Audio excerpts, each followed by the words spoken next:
Cool. So welcome everyone. Thank you so much for tuning in to our career speaker series. Sorry about that. I am so excited that you're all here. A lot of you on here I have already met and have you've tuned in before, but for those of you whom this is their first time tuning in, welcome. I am Dr. Lauren Hopkins, and I am so excited that you are here. This is our fourth session for the Career Speaker Series, and I'm so excited for our guests that we have on here today. The session that we have today is Lessons Learned from My First 3 Years as an Entrepreneur, and we have Louis Carn, who is actually one of my classmates in my Master in Social Work program. And then we have Courtney O'Neill, one of the interns at his practice. And so I am just so excited that we have both of them on here. And I am going to stop sharing my screen here. And so I can see all of your faces, and I'm just so excited that you're all here. So just to tell you a little bit about me, and then we'll get into the questions. And so again, I am Dr. Lauren. You can call me Dr. Lauren or whatever you like to call me. And so, but I am the owner of Prepare to Impact LLC. And so Prepare to Impact is a organization, and our mission is simply to empower, educate, and support helping professionals. And so this career speaker series is free, and the mission is just to educate and to empower helping professionals. That's really it. And so I am so excited for our guests, and let's go ahead and get started, which is why you're all here. And so Louis, and we have Courtney on here also. So let's go ahead and we'll start off with Louis. Please tell us about yourself. Tell us who is Louis, and then we'll have Courtney, if you could tell us about yourself also. Okay, hello everyone. How is everybody doing? I hope everybody is doing well this evening. I want to start off by saying thank you to Dr. Lauren Hopkins and Prepare to Impact for having us this evening, myself and Ms. Courtney O'Neill. It's a pleasure for us to be here today. So for me, Louis Carn, social work for me has been my everything. Just the helping profession, doing what I saw my mom, work so hard as a single parent, doing, and embracing every moment of that, and wanting to give back to others that were less fortunate. And we're dealing with challenges and circumstances like myself. So that is one of the things that drove me to social work and to the profession, is just wanting to always help and give back to others. And so that's where I'm at now. After those hardships and difficulties in childhood, and to come up from that, to be able to go to college, to be able to graduate, to work and now own my private practice. It is just it's just so humbling and so amazing all at the same time, to be able to do all of that and give God all the glory for that, and then to be on the other side of it as a business owner, and a successful one at that. I do want to read this article that was recently published from the College of Social Work, recognizing me as one of their alumni, just to kind of give you all some more information about who I am and my life and where my passion comes from. So I'm just going to take a minute just to read that for those who haven't read it. So it says, as a graduate of social work and a licensed independent clinical social worker, one of the main philosophies that we are taught is when there is a need to be filled, then we should do all we can to make it happen. I have gained a deep and prominent passion to work in the social work field throughout my life. The development of my interest to a career in social work started from my early childhood experiences. I was exposed to the work of social workers, and although I did not like everything about the system, I enjoyed everything social workers did daily to improve society. Many of the social workers that I was introduced to had an everlasting impact on my life. After these experiences, I knew that I wanted to help people and make a difference in the lives of others. I have always found everything around me to have some meaning in life. I watch my mom, dad, siblings, grandparents, step parents, and others with big hearts help others and show love, which had a significant impact on my career path. More importantly, I watched my mom survive as a single parent. At certain points during my childhood, my mom struggled to make ends meet and sacrificed everything to ensure that we had the world. I watched her use food stamps and Medicaid cards to help meet our fundamental needs. Although I was sometimes embarrassed, I later realized that these assistance programs are a blessing and necessary to many.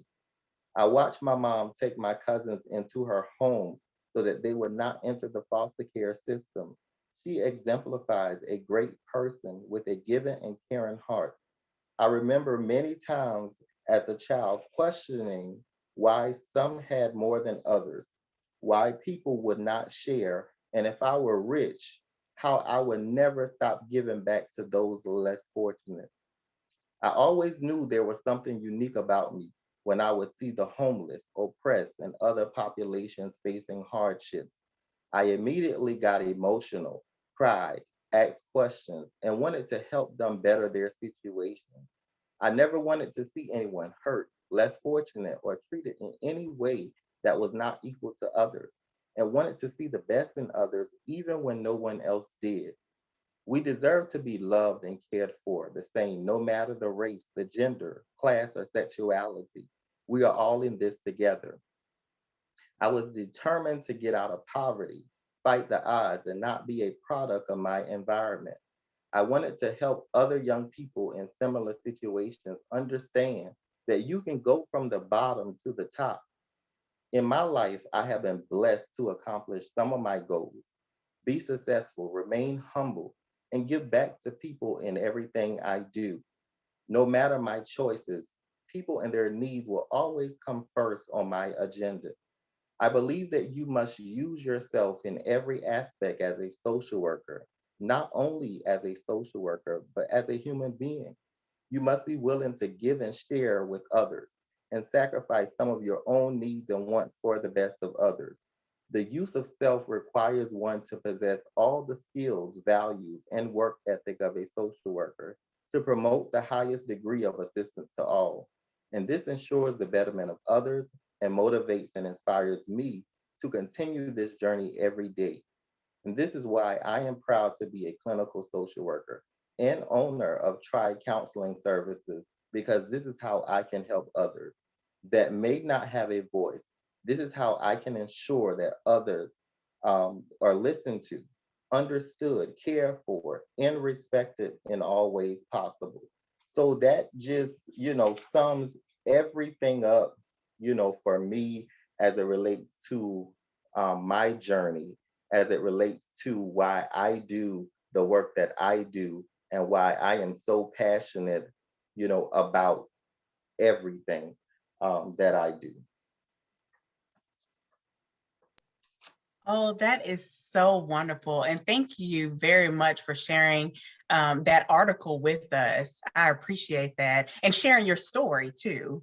Thank you so much. And Courtney, please share a little bit about your journey and your time working with Lewis. Well, hello everyone. My name is Courtney O'Neill. I'm from Hartsville, South Carolina. I'm currently an intern at Tri Counseling Service with the wonderful Mr. Carn. I enjoy working side by side with Mr. Carn. This journey has been great. I currently work as a substance abuse counselor at a methadone clinic. I'm going to school right now for my master's in professional counseling. I have experience with mental health, but coming here and actually doing it face to face and hands on and learning different counseling skills with Mr. Carn showing me that I'm at the right place and I made the right choice. I too grew up in a home with a single parent, seeing my mom struggle, cry, stress, trying to figure out how I'm gonna do it this day and that way.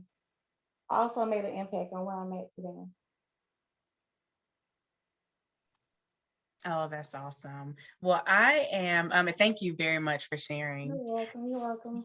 Uh, I am looking forward to learning more and well, learning through this interview. And let me tell everyone on here, when I reached out to Lewis a while back, and I said, "Hey, I would love for you to be a guest on my seminar series," and he was like, "Okay." And so we chatted a couple weeks ago, and we talked about the type of questions that I would ask. But I told him, I said, "Hey, I do not want to go into the answers now. I want to have a true conversation." And so that's what we're going to have here today. And so everyone on the call, feel free. You're going to have an opportunity to ask questions. What we're going to focus on today really is the entrepreneurship side, because I feel like as helping professionals, we have social workers on here, counselors, we have individuals who are not in the helping profession who are on this call, and we have people, but of course we do record this and we put it on YouTube, so we have people that watch it. And we don't always, especially within our as a helping profession, within our education, focus a lot in our schooling on the business side. And so that's what I want to focus on today in some of these the questions. And so let me ask you, Lewis, what populations do you focus on in your practice? And tell us, why did you decide to focus on that those populations? Okay, so at Tri Counseling, we focus on children, youth, adolescent, and college students, so more of the younger generation. But we also see adult clients.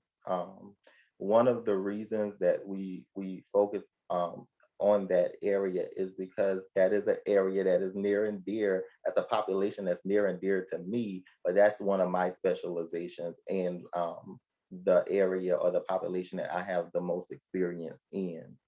So it was more comfortable for me to explore that population because I've been working with them, and most of my trainings are specific to that population. But as I got into the private practice, and adults started calling as well, I led by my heart. Of course, I made sure that I stuck to my scope of practice. So the people that I could treat and provide services to, I did that. But we kind of opened it up, and the private practice has really challenged us to be able to open it up more to adults as well. Okay, so let me ask you, as far as your continuing education, trainings and such, and thinking about your goals, and as you grow your business, do you see yourself, working with other populations? Okay, and do you have any specific Like, populations or any examples of? yes, say for instance, like older adults, Okay, or so for me, I've that is one of the important lessons, or the biggest things that you have to question yourself about when you're first starting off. For someone that's passionate like me, and just is just driven, um, you have to be very careful that you don't allow your passion to lead you into just making impulsive decisions. And so you may want to jump out there, and you want to work with everybody, because everybody needs something. Everybody needs help.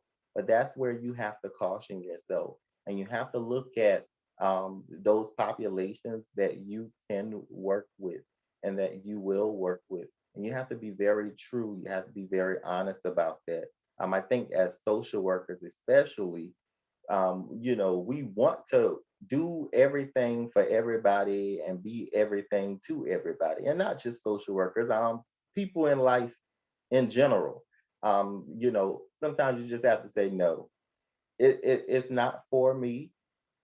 I'm gonna let the other specialists handle that because it's just not for me. And so you have to understand yourself. You have to be very self-aware to those things that you can do and can't do, and those populations that you can and cannot work with.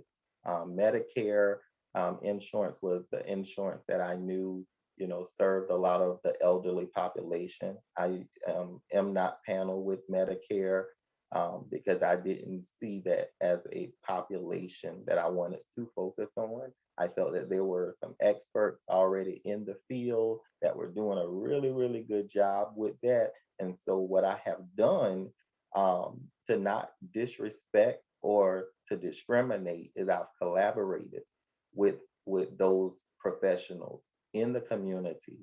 And we have a working partnership to where if those potential clients show up at my door, I'm able to, call those resources and say, hey, there's someone here that wants services. We don't provide services to this population, but here you go. And so we're able to do that along the way. I think that's wonderful. And I love how you shared that. You really had to identify your scope and what you are not only comfortable with, but what you are knowledgeable in, and strengthen that. I think, just like you said, not just as health professionals, but just as people, we try to, oh, I want to get in this, and oh, I want to get in that. And sometimes we just need to just sit down and let's strengthen what we already know. You know what I mean? And grow in that area. So I think that is that's great. That's great. I just want to say, Lauren, that sometimes that is the reason. What I've learned is sometimes that's the reason why we are not able to grow. Is because we're focused on so many things and trying to be too many things, that we do not focus on what our calling is or what we need to do. Or just what we need to focus on. We cannot focus on that because we have all these other distractions that are constantly in the way, and these things may look good, and we say, oh, we should do that because that person is doing it, but that doesn't mean that it's for you. Just because someone else is doing it, or just because someone else makes it look good. And one of the important things, about private practice or about any business is you have to make sure that you're doing it for you, and not trying to talk anyone out of it, but you have to make sure that you're doing it for you. You have to know your purpose, your why, and you have to be okay with the reasons that you're doing it. If you're looking in the mirror and you're saying, oh, well, that person over there has a whole business, and so I want one too. That's not good enough. You should be driven by your passion and your purpose, and just your calling. You should be driven by and motivated by those things, not by what someone else is doing or trying to get to the level of someone else. So speaking about your why, what was What was your why for opening a private practice? Okay, so um, a lot of people may think that it's so easy to just say, I'm gonna open this, and tomorrow, you just wake up, you eat your breakfast, and boom, LLC in the house. No, it doesn't work that way. There's a lot of planning and preparation that goes into private practice. Um, and to be honest, I wanted to just work like a normal job. I had no thoughts maybe a few years ago about private practice. I had no thoughts. I knew it's something I wanted to do one day, but I thought that I'm still young, so there is no rush. 2015, I started my hours because you have to have your 3,000 hours, of experience, of direct experience. And don't quote me on that, but I think I'm right. I've been done for a while, but you have to have your hours of experience before and you have to pass the tests and all of that before you can get started in the private practice. And what most people don't know is in 2018, in 20, thank you, Clay. In 2018, I was working full time, and I still am working full time. But in 2018, I had a situation in life where I passed out, and I was hospitalized in 2018. And it was a very scary situation for me. It is something that I still think about to this day because it really brought things into perspective for me to just think about things differently because you just never know at any moment what could happen. So my perspective all before 2018 was I'm young, I got so many years. I'm not worried about no private practice right now because I got so many years to go. But after that experience, after that situation, I started to be real with myself and say, the truth is you don't know. How many years you have left. So if you're going to do something, stop all that thinking about it and waiting until you get, no offense to anybody, please, no offense, but waiting until you get 60 or 70, you don't know how many days you have left ahead of you. So go ahead and do what you want to do right now. And so after that experience, I say, you know what, I'm gonna do this. I'm gonna do this, and that's what I did. Um, I had many long days and nights of trying to figure out all of these things that you're asking me. These are things that I figured out before I even applied for or registered my business. So these are all things that I thought about before that even happened, and I wasn't even going to go that far unless I had that plan. Um, yes, ma'am. So that was my why.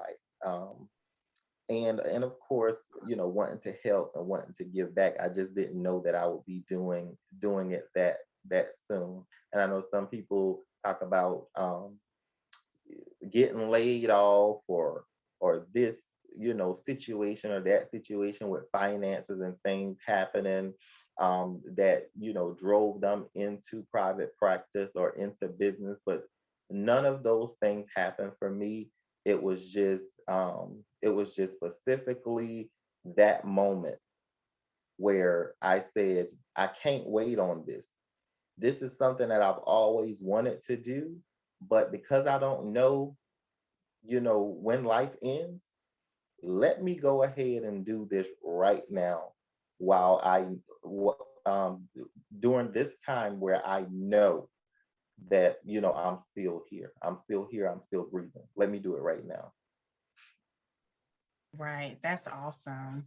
That's awesome. And I'm so happy that you acted upon that feeling, that gut feeling, and acted upon your heart, to put the steps in. Let me ask you, so once you determined that you were going to put the plan in place to pursue entrepreneurship and to start your business, and you said that you did not get started or you did not apply for your LLC until you had your plan in place. What other steps did you take to prepare for entrepreneurship? Meaning, did you take classes? Did you watch videos, YouTube videos? Did you do some informational interviews with people? What did you do? Okay, so I did all of that. I did a lot of research, just on business in general, but also on private practice, because it's just a very unique and different kind of business. And I really wanted to understand, how can you make money off of social work, because I just don't think of it as a business. I really don't. Helping people, I know you have, these agencies and organizations, that make money over and over again, but I couldn't make the connection. I could not understand, how do you make money off of a private practice when you're helping people, especially when it's in your heart. So, some of the things that I had to ask myself was if someone is coming in and they don't have insurance, or they don't have any money or anything like that, but they need help, how are you going to make these decisions? See, that's where you have to, get the business side of things, because you have to make all of those decisions with everyday people. And so taking courses, going, I can't remember the name of it, but it's the business development center. They're in all of the areas. Yes, the South Carolina one, South Yeah. Carolina Uh-huh. business. Gotcha. So Mhm. that was very, very important for me to understand the business side, because they do a lot of courses, they do a lot of training, they do a lot of hands-on things. You actually get assigned a mentor, and all of this is free. And there's a lot of people that don't know about the services, but all of this is free. And so you get set up with a mentor, and you kind of go through the whole process. Business planning, all of that you go through. You get homework assignments, and you're just understanding that side of things. Of course, it's kind of rare to have a counseling practice. So a lot of them are not able to tell you specifically about counseling, but they're able to approach it, as it relates to as it relates to other businesses. And so that's kind of how I got started with planning for the business side of things. Um, then a lot of, like you said, YouTube, Google, videos. But one of the most important things I would say is talking to other people, networking with other social workers that are in private practice, or that have companies or whatever.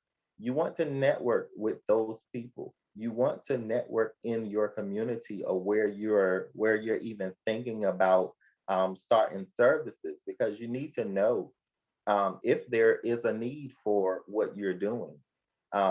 You need to understand the area where you're going to be working. So I think all of those things are necessary steps to do beforehand. Oh, that's awesome. And Cassie, we have a guest on here, Cassie. If you don't mind, could you please put in the chat the link for, I know we have people that are not in South Carolina, but at least the South Carolina, the entrepreneurship, the business development link for people in the chat, please. Thank you. And so Courtney, I have a question for you. So I know that at the practice, you are in charge of marketing and outreach, and that's one of your internship responsibilities. So can you tell us, what have you learned about outreach and outreach and entrepreneurship and marketing, since Lewis just stated that networking is very important? Okay. I've learned that making a schedule is very important.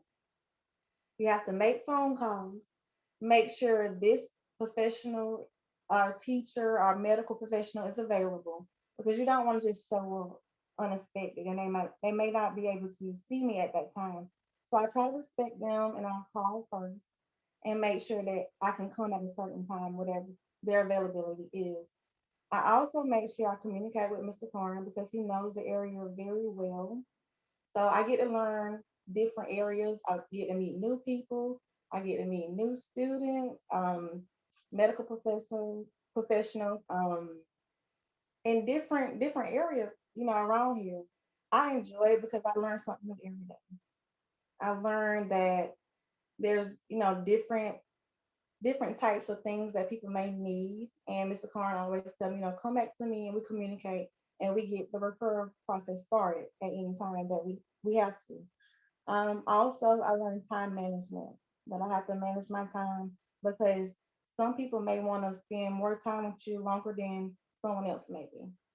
Some people may really need your help at that time and want you to help them at that time. So I make sure I give them enough time and I respect their time also. And Lauren, if I can just add one of the things that Ms. Courtney just said, um, you know, one of the biggest things for me is that I don't want to leave anyone empty-handed. So what we were talking about earlier with the populations, that I serve, even though I may not serve the population, if those people are calling me, I'm going to make sure that they have a resource or a contact or something.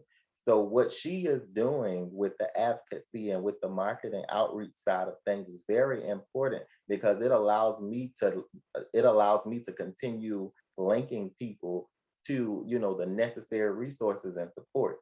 So no one that calls here leaves with just nothing unless they want to leave with nothing.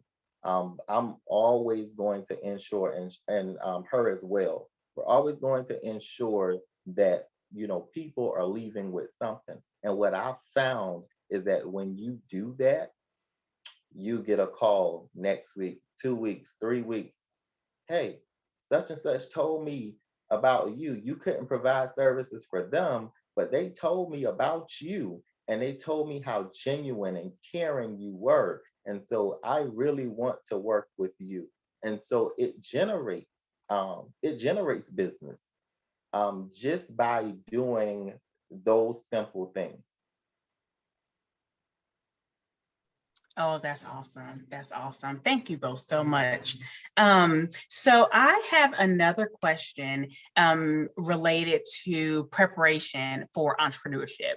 So we know that a lot of us on this call do work full time. Some of us may work a business on the side or whatnot, and it may be our goal to work or to do entrepreneurship full time. So, Lewis, let me ask you, how do you balance working full time and working your counseling service part time? Okay. So that is interesting because I did not know that I had all this in me. Um I knew I was a little strong, but but not this strong. It requires a lot, um, but it can be done. For me, self-care is very important. Self-care is very important. You have to take care of yourself. No matter what you're doing, you have to take care of yourself. And that goes hand in hand with loving yourself. Because when you love yourself, you're just not going to allow yourself to be treated any kind of way, or to go through any kind of things, or just, beat up, have yourself beat up. So for me, I love myself too much to, have all these bags and everything up under my eyes and stuff. I love myself a little too much for that. So nobody has time for that. So so self-care is very, very important. The next thing for me is, um, I now some people are different, but for me, it only works for me if my full time is what I consider my gig. Okay. It's a different mentality, but that's what I have to tell myself. I would not recommend, but I know some people do it, to do counseling and then do more counseling. I think that you need to find out what else you like to do and try to do two passions at one time. So, although I still work full time in a mental health field. I do more engagement work. So I'm the bridge that connects the clients and the counselors and, the community and all of that. So some of what Courtney is doing is what I do full time. Building those relationships and connecting people and engaging and making sure that, the clients are engaged in their treatment and in their services. But in my mind, that is my gig. That is my gig. I'm there full time, but it is my gig. My practice, my private practice, is my passion and my purpose. Okay. So I think that, if you're going to do the counseling full time and then you're going to run the private practice and do more counseling full time, it's almost a setup or a recipe for burnout. So the full time is actually where I get my escape, because I'm doing my work in private practice. That is my calling. But then I get to run away from it. I get to run away from it and do something else and be something else, have my little gig going on, and then come back to my passion. Um, and probably the last thing would be just to make sure that you're balancing everything. So when I'm doing my full time, that is all I'm focused on. I am not focused on anything else. My policies that are written for private practice are very, very clear and specific. My clients know, when I'm open, they know when to contact me.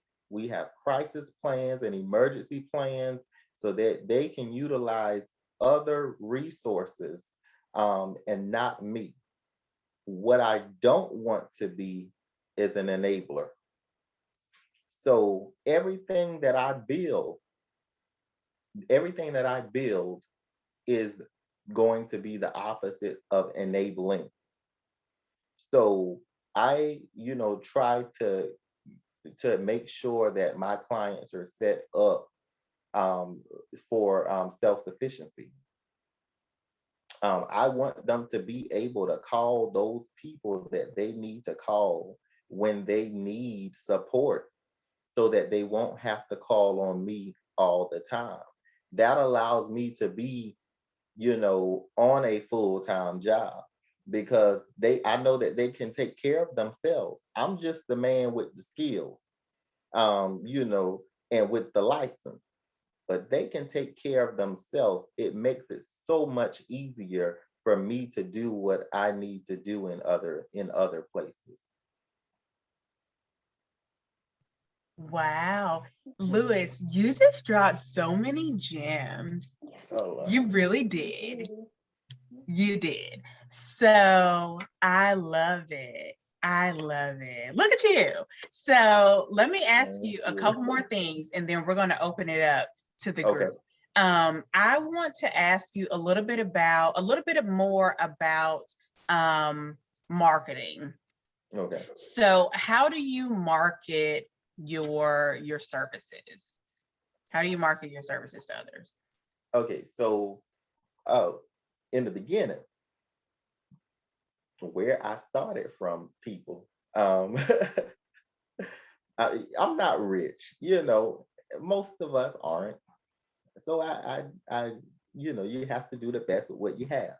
So, my business cards and website, all of that stuff was just a beginner's level. Okay. And there's nothing wrong with that, because what I found is that personality, I mean, because you can have the best business cards, but if you got a funky attitude, ain't nobody walking through your door.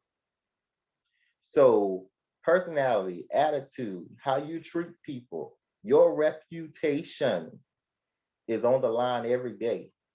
That's how you market. That is how you market. I've seen people, and once again, no offense to anybody, but I've seen people with PhDs. No offense, doctor. Um, but I've seen people, with PhDs and with all of these letters and everything behind their name. But when it comes to people skills, and when it comes to just how to treat people, they went to college and forgot all about that. So you cannot lose yourself. You cannot lose yourself. You have to always be real to who you are, inside and out. And that cannot be faked. People know, people out there that are needing services, people in the community, doctors, teachers, lawyers, whoever it is that you're working with, they see you just like you see them. They see you. And so you want to make sure that that's what you're portraying all the time, is your realness, because that's what people gravitate towards. That's how you get your networks built. That's how you get your relationships, and that's how you're going to keep your business running. And the websites are there, and they, now my little website looks so pretty. The business cards, I have new ones now. Um, those also look so pretty. My brochures, all of that looks nice. But I've had clients that have never even seen any of that stuff. So you can have all of that, but what attracts the people and what keeps the people coming is your reputation, is how you treat someone, is your relationships, and just your genuine approach. And so I will tell everybody, just to be yourself. Be yourself. And Lauren, I'm gonna just say this, and then I'm gonna go ahead and let you keep doing your thing. Um, Dress code. I think and I'm gonna talk about it in this marketing section because I think it's very important. I think that even for myself, I listen to a lot of what society says is right. and is appropriate and is the best way to do things, and this is how you present yourself, and da da da da. I've listened to all of that, and what I've learned is you have to be comfortable, because you can be your true self when you are most comfortable. And so, you know, an average person, they may see me on a regular day, or well, on a business day, and they'll be like, that cannot be the the owner. That cannot be the director. That cannot be the clinician. He can't be any of that stuff, not with what he has on. But from a business standpoint, I pay very close attention to my numbers, and my numbers tell me that it doesn't matter what, I mean, it does matter somewhat, but it doesn't really matter. That's not what you should be focused on the most, um, in terms of marketing, in terms of getting people in your door. You have to focus on connecting with people. And so for me, I remember in the beginning when Miss Courtney O'Neill started, and she was like, "Is there a dress code? What do we wear?" And I'm like, "Listen, what I don't need you to do is to come here dressed better than me." So I made it very clear, like, we dress for comfort here. So you come in here looking like a whole businesswoman and stuff, and I have on my jeans because that's what I wear. I wear jeans. So occasionally, I wear basketball pants. Those are all things that I wear in the position that I'm in. But for me, those are things that I don't want people to focus on. And I think that we need to kind of get outside of ourselves and outside of our heads with, trying to be everything to everybody, trying to be like everybody, trying to focus on all of the wrong things, and start focusing on actually helping people get to a better place in life. And for me, it does not matter what I'm wearing. If I can deliver my skills in the same fashion and I can get quality and effectiveness out of that, then that's what I'm going to do each and every time. Basketball pants, jeans, dress pants, it doesn't matter. That's what I'm going to do. That's true. Relatability. Yep. Be authentically you. That's so true. That's so true. Thank you. So let me, I would love to open it up for questions. Oh, I love the feedback. Let's open it up for questions. Does anyone have any questions for Lewis and or Courtney? If so, feel free to unmute your mics and go ahead and ask.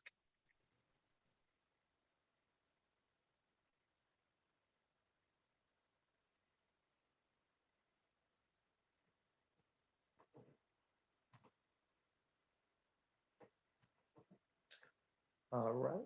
Anybody? Hi, this is Cassie, and I don't operate in a helping profession, but I do operate from a service perspective. So I really appreciate the nuggets that you dropped this evening as relates to the difference between your full-time work and your practice, because that spoke volumes to me. I operate a small business myself, from a service industry, but I really was appreciative of your statement that full time is your gig. Yes, sir. That spoke volumes to me. One of the questions that I have though is, do you ever have a situation where, because you work in mental health or in a helping profession as well as your practice, do you ever have a situation where you've got spillover or Okay. a conflict of interest or anything like Okay. that? Yes, ma'am. And that happens all the time. Thank you for your question. That's very important. It happens all the time. And one of the first things that I wanted to make sure that Miss O'Neill, my intern, understood is those situations of conflict of interest. And we have clients call here, all the time and say, I am receiving services, because those are questions that we ask in our screening. So the way to avoid, I would say, conflict of interest is for me to have a screening process, so that you can ask those questions up front that that you can't, you can't deal with. So I'm gonna ask that question up front, and I'm gonna say, hey, do you see any other providers, any other counselors? And when they say yes, then I can collect more information. So who are you seeing, or where are you being seen at?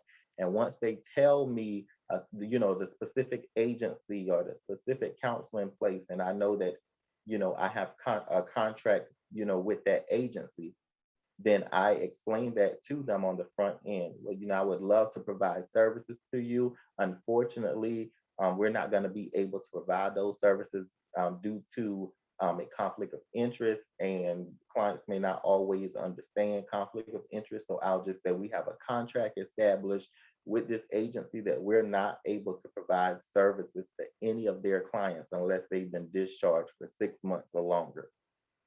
And so that is what avoids those types of things from happening.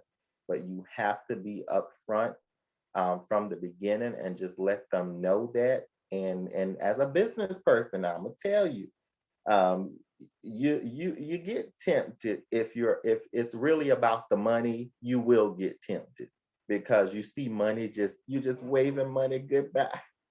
But as a person that's doing the right thing, you have to look at it from a liability standpoint, and you have to recognize the conflict of interest and understand that you don't want to be nowhere in the middle of that situation, especially if you have a contract, legal contracts that's saying that you're not supposed to do that, and then ethics as well. That's great. Thank you so much for your question. And that was a great response, and making sure that all your documentation is in order. Yes. So, yeah, thank you. Speaking of documentation, we do have another question in the chat. What mistakes would you share that are your biggest takeaways, business/filing wise? You said business / filing wise? Can you explain filing for the business? Is that what it means? Possibly. Miss, is it Miss McDonald? Or I don't, could you clarify for us, please? Oh, I'm not sure if it's a miss. I'm so sorry. Or is it McDowell? I'm sorry, your name is sort of cut off here. Let's see. Oh, McDonald.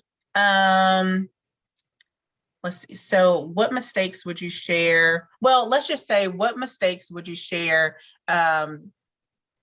about your business? What are your biggest takeaways? Okay, so I can clarify that. Hey, yeah, Okay. Okay, thank you. Thank you. So like, take for instance, when you were getting ready to go file for your business, there are certain steps that you have to take in order to do so, even in regards to taxes are concerned. What are some of your biggest takeaways that you know now that you didn't know then, that you would say, okay, in order to avoid X, Y, Z, this is what you would need to know up front? Okay, so one of the things that I kind of avoided, but I did somewhat in the beginning, as I spent a little money, and I realized that you really don't need to do that. There are a lot of free resources out there. So with the business, what was it that I mentioned before? The South Carolina business. The business center, yeah, and we put the link in the chat. Okay, so with the South Carolina Business Center, they provide a lot of free resources. So if you go searching, you will find everything that you need to find about setting up a business or starting a business. But guess what? All of those cost money. So I actually went and got information and I paid for it. Mm, mm, mm, mm. And what I found out and the lesson that I learned is, you know, make sure that you do all of your research and find your free resources. The Small Business Development Center provides all of those things, and they actually have connections with other, resources where you may have been charged, but since you're doing it through the Business Development Center, they're able to link you for free. So you can go and get these resources. They help you with building websites, with design. Like I said, they provide the mentorship services where you are actually meeting with them one-on-one, and you're kind of going through everything, how it looks, your plan, your money, well, the business, the financial side of things, and your business plan. So all of those things, I paid for information in the beginning. I also paid to do my business filing through a company, and I paid a little bit more than what it was actually worth. So that was a mistake that I made as well. I know better now. I think one of the most important things for me that I've always wanted to do is I wanted to do grassroots. I wanted to learn everything on my own so that I would be able to teach other people about how to do it. So that's one of the things that I take pride in. That was like one of the decisions where I didn't do that. I didn't have enough confidence in myself. That's what I will say. So I left it up to someone else. I'm like, I'm a social worker. I'm not a business person. Let me go ahead and get somebody that's business or a business company to handle that because I know that they're going to do it right. Well, guess what? They actually did it wrong. I paid this company all of this money. It wasn't a lot now, but because I'm a little cheap, But um so it wasn't a lot, but it was still my money. So I paid this company this money to do something, and then the state of South Carolina contacted me and told me the error that was made in the paperwork. And I'm like, this is a company. How could they have an error? I paid them for a service. So I ended up having to do it all over again and did it by myself. And guess what? I got it all right. So I didn't have the confidence in myself because I was just, thinking, oh, I'm a social worker. What do I know about that? I actually knew a lot more than I thought I did. And so that allowed me to continue building confidence in myself and learning and growing and figuring out everything that I needed to figure out, to get to this point. And I take pride in that. I have a question. So this is Connie. I used to work with Lewis, and I'm so excited. I am now in Orlando, but we continue to stay in touch, and we bounce ideas off of each other and all the time. But I would love to hear, what is the future for your practice? Are you trying to expand? Are you trying to do, community support groups, health fairs? So that's not something that we've talked about, but I would love to hear it. Okay. Thank you for your question, Connie. Thank you for being here. Oh, Absolutely, always. yes, yes, yes. Thank you for your support. The future for Tribe Counseling. And by the way, Tribe means true resilience in you. And the situation that I explained that happened to me, that is really where the name came from, because I've gotten knocked down a lot of times in life, and my bounce back is like phenomenal. So the ability to bounce back, that's what resiliency is, and that's what it means. So true resilience in you, helping other people to discover that within themselves, their ability to bounce back, to get back up when life, knocks them down or when something knocks them down. So, for me and for the practice, I really want to, grow, but like I said before, I don't want to grow because other people are growing. I don't want to be what other people are being. I want to do what is best for me, what is genuine for me. So my big, I may want to grow, but it doesn't mean that my big is going to be somebody else's big. So someone else may have a whole facility, you know, with their name and this and that, and I'm not hating and or anything like that, but I'm just saying, to each his own. I want to grow in my own way. I want to do what is best for me and my lifestyle. And maybe I will do that one day. Have a facility or something like that. But for now, or at least in the next 3 years, I kind of see myself growing in numbers, meaning staff. Um, I would like to bring in more interns. I would like to bring in other counselors as well, and hopefully, if I keep my fingers crossed, by next year, I will more than likely be a clinical supervisor. So I will be able to start supervising other social workers, and providing them with their clinical hours of supervision to help them along this track and this journey. So that's where I see myself in the business going. Another thing I want to mention is that I know I talked about my gig and all that, but the truth is, well, that was the truth as well.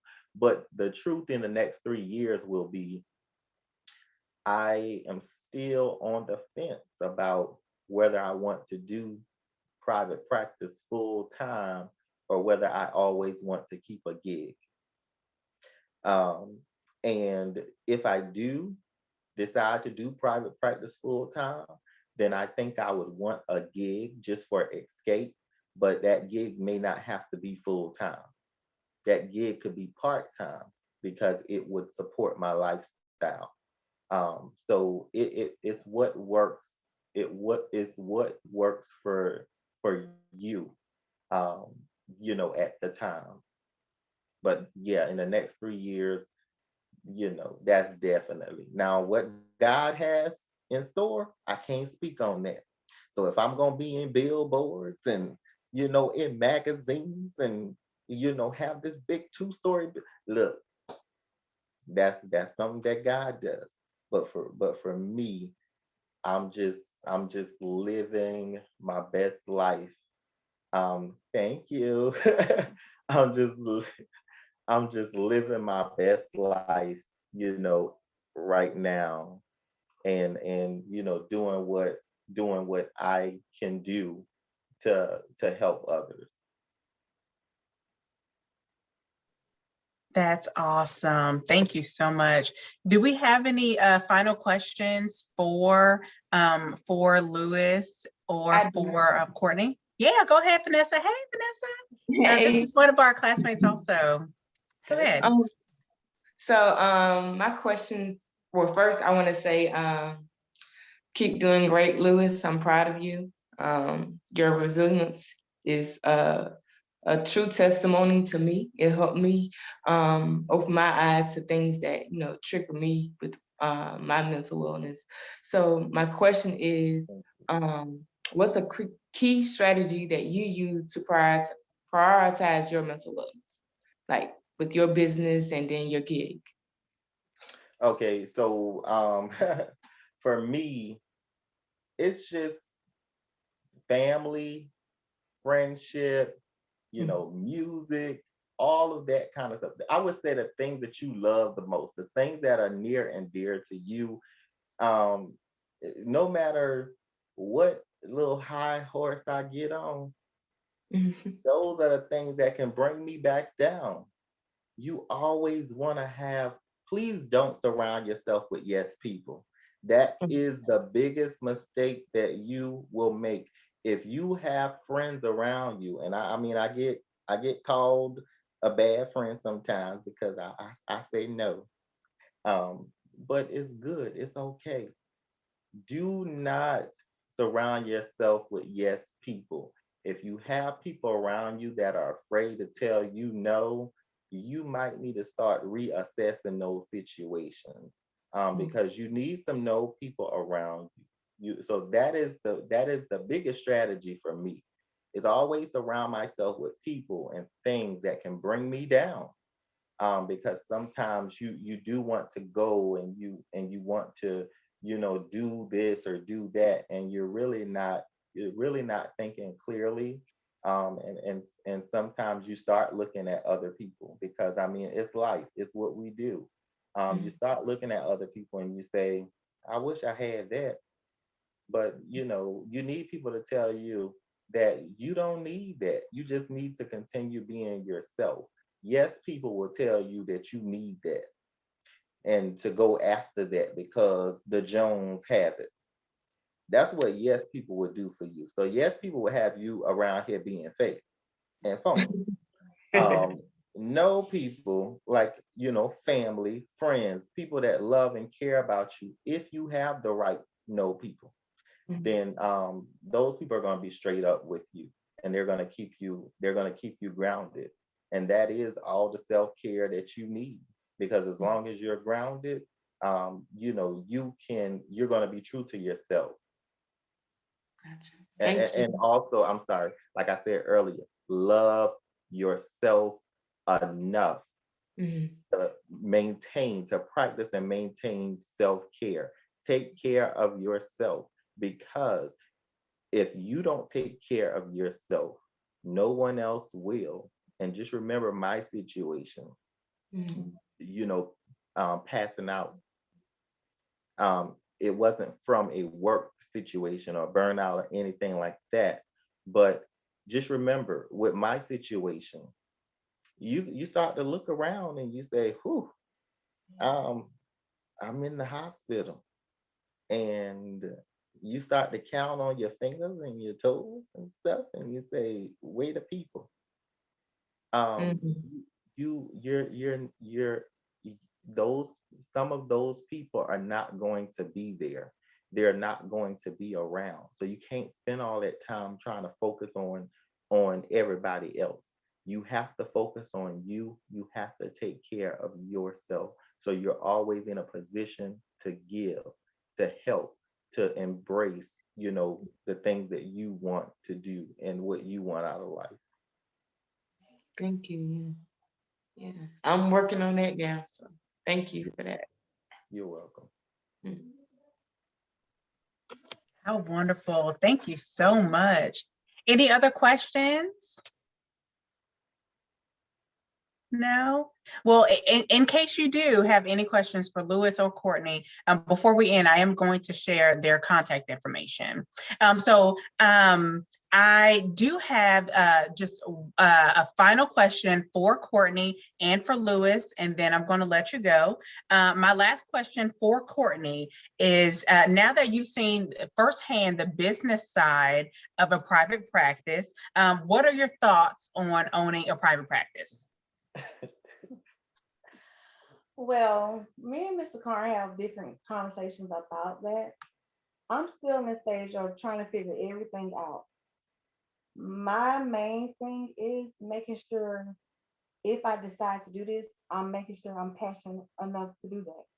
So, like he always tell me, Courtney, be yourself. Just be yourself. So, if I ever decide to have a private practice, I'm going to be myself when I do it. I'm going to do the best I can to provide effective service to my clients. Like Mr. Carn, I always do. That's awesome. Awesome. Well, I'm sure you're doing a great job. Thank you. I'm Thank sure you you. are. You're welcome. You're welcome.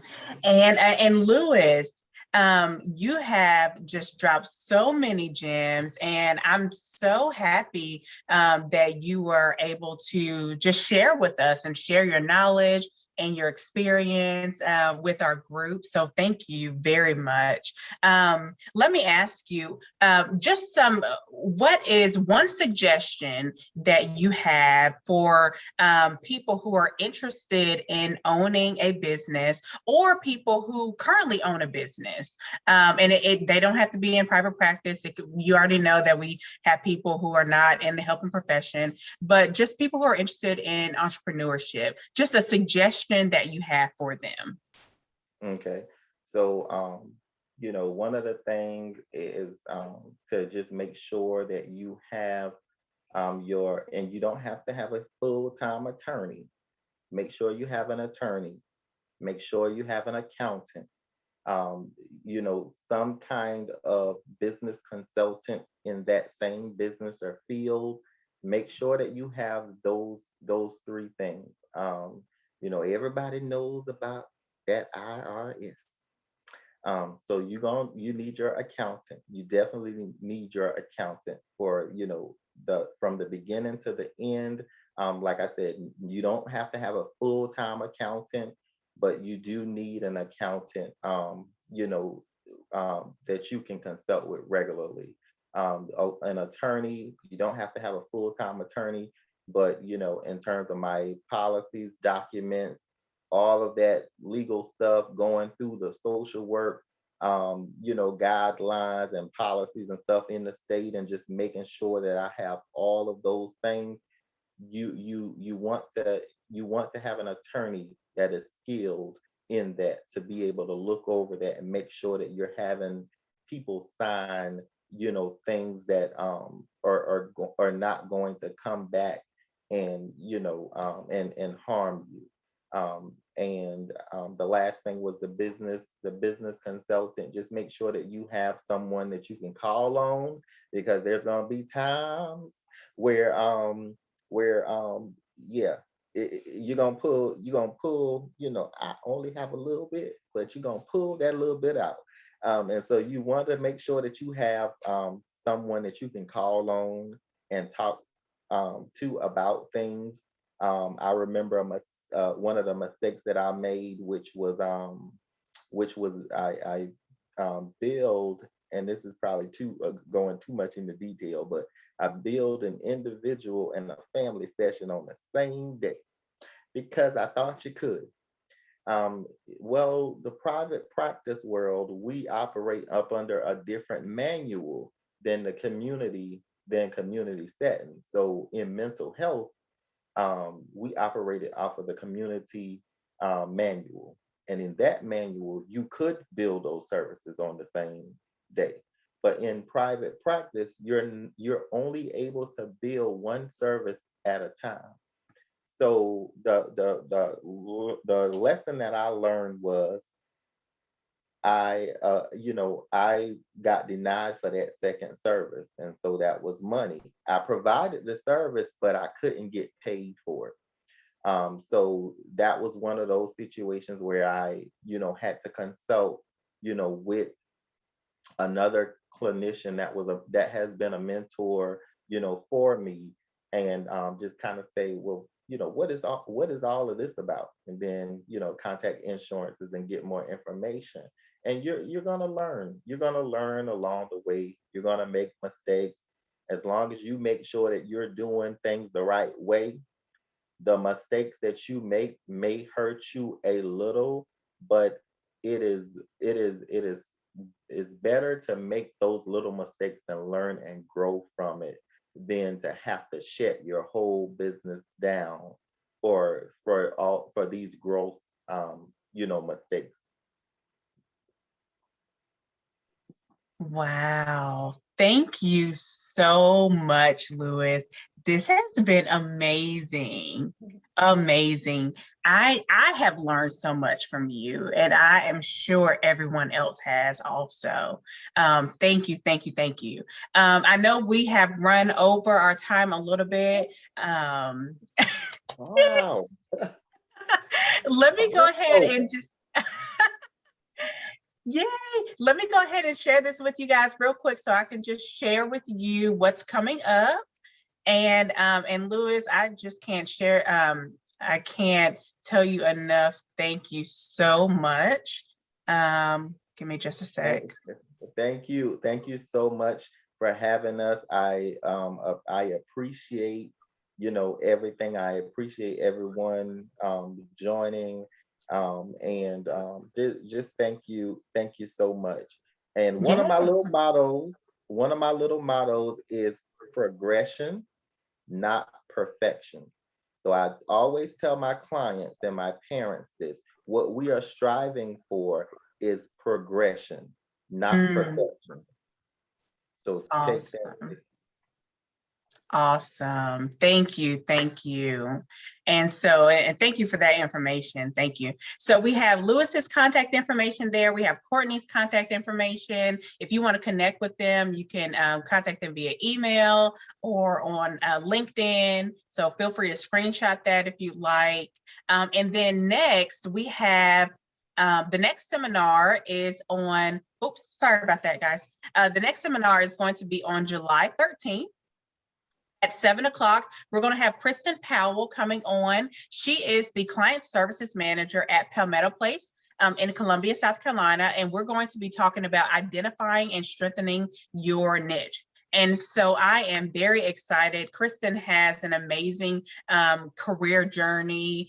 She is in school, strengthening her career journey. And so she's going to be talking about that and just sharing knowledge that she has and about her story. So feel free to register for that. I will be sending out an email about that seminar shortly. This recording will be available tomorrow. So please, you could just search on YouTube, or I'll put it on our Facebook and our LinkedIn for Prepare to Impact. This has been absolutely amazing. So, so thank you all so much. And I look forward to chatting with you all soon.